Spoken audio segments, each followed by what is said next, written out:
There are two key ratios that relate to inventory, and I've highlighted them in yellow. This document is also located in our Chapter 6 module.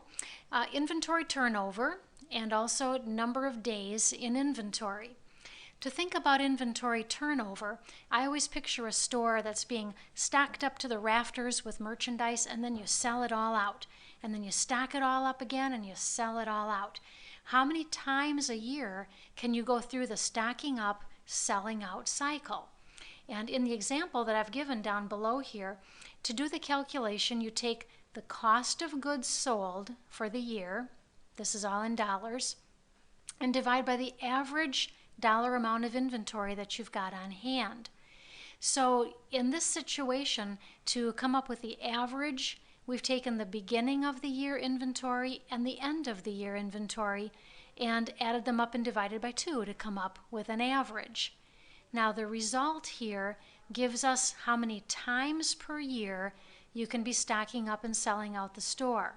So let's think about that a little bit. I can see from the denominator that the average amount of inventory on hand at any point in time during the year looks like it was $2 million.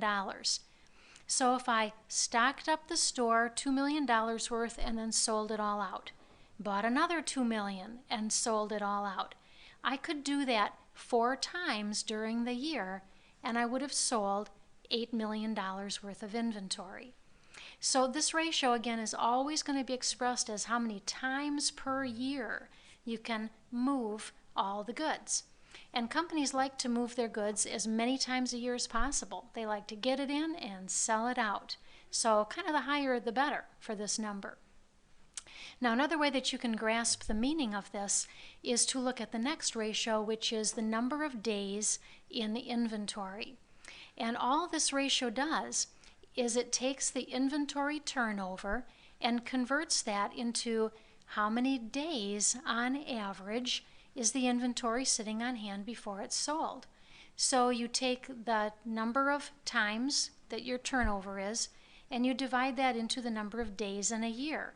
So a turnover of 4 times means that we're holding on to inventory roughly 91 days before it's sold. With these ratios, I do not have any rule of thumb. It depends completely on the type of inventory you're carrying. So for something like cars, 90 days is totally fine, but maybe not if you're selling tomatoes. So think about that.